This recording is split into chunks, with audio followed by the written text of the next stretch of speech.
সাল্লাল্লাহু আলাইহি সাল্লাম একজন লোককে উপদেশ দিতে গিয়ে বললেন, আর এই উপদেশ প্রত্যেক মুসলিমের জন্য, ইগতানিম খামসান কাবলা খামসিন, পাঁচটি জিনিসকে বা পাঁচটি বস্তুকে পাঁচটির আগে তোমার জন্য মূল্যবান সম্পদ মনে করো, গনিমত মনে করা, মূল্যবান সম্পদ মূল্য দাও। শাবাবাকা কাবলা হারামিকা, তোমার যৌবনের মূল্য দাও, গুরুত্ব দাও। যৌবন, এই যৌবনকালে কিছু করেনি, কাবলা হারামেকা, তোমার বার্ধক্যের আগে, বুড়ো হওয়ার আগে। ওয়াসিহাতাকা কাবলা সাকামেকা, আর সুস্থতার মূল্য দান করো, সুস্থ অবস্থায় কিছু করে নাও।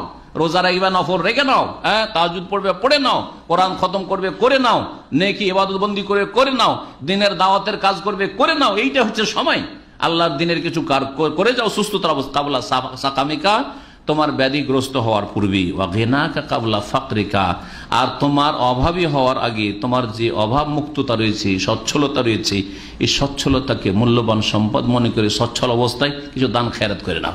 এখন ভাবছেন যে এখন গাড়ি বাড়ি নারী করি আর সব টাকা এইগুলোতে লাগাচ্ছেন।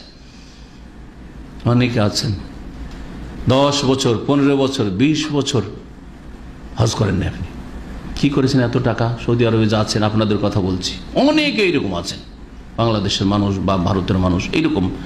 হজের ক্ষেত্রে এত লেট এখানে থাকার পরেও কত বছর আগে হজ ফরজ হয়েছে, কি করেছেন টাকা দিয়ে? বাড়ি, গ্রামের একজন চাষির ছেলে ছিলেন, এখন আপনি শহরের একজন একেবারে সম্ভ্রান্ত ব্যক্তি হতে চেয়েছেন। আপনার এই টাকা পয়সা দিয়ে পাকা বাড়ি করেছেন, শহরে জায়গা কিনেছেন, আর তারপর দোকানপাট নিয়েছেন, আর কয়েকতলা ভবন তৈরি করেছেন যাতে করে দোকান ভাড়া দিয়ে আমি বসে বসে খেতে পারি, নাকে তেল দিয়ে ঘুমিয়ে, এসব করেছেন আপনি। গাড়ি বাড়ি নারী, বিবাহ শাদীতে বহু টাকা খরচ করেছেন। আর 1-2 হাজার দিয়ে 10 বছর আগে মাত্র 1-1.5 হাজার 2 হাজার রিয়ালে হজ হইতো, হজ করার তৌফিক হয়নি।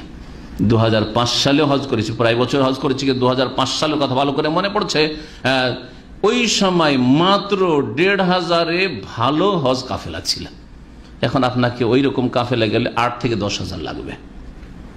জি হ্যাঁ, মাত্র 10 বছর আগে। তো যখন আপনার সচ্ছলতা ছিল তখন হজ করেননি, এখন আপনার উপর বিভিন্ন রকম খরচা চেপে গেছে, এখন আপনার আয় ইনকাম কমে গেছে, বেতন আর বাড়ছে না, ওই দিকে চাহিদা বেড়ে গেছে দেশের, ইত্যাদি ইত্যাদি।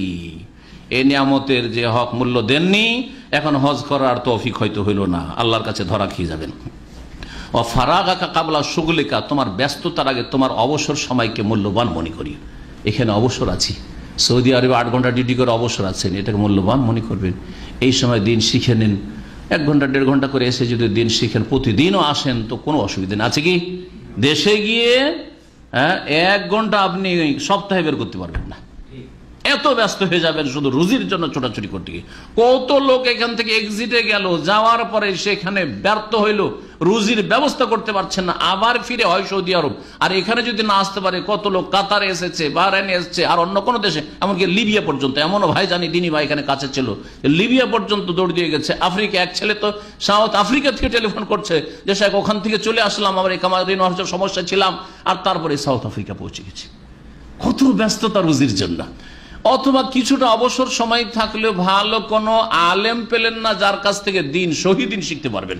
ভেজালে ভরা দেশ, শিরক বিদআতের দেশ, যেখানে অজ্ঞতা মানুষের বিরাজ করছে, যেখানে সহি কথা শিখাবার কেউ নেই, সবাই বড় বড় মুফতি হয়ে বসে আছে, কিন্তু কোরআন এবং হাদিসের দলিল জানছে না। তাদের কাছ থেকে শিখবেন কি? তাদের কাছ থেকে আর পাবেন কি?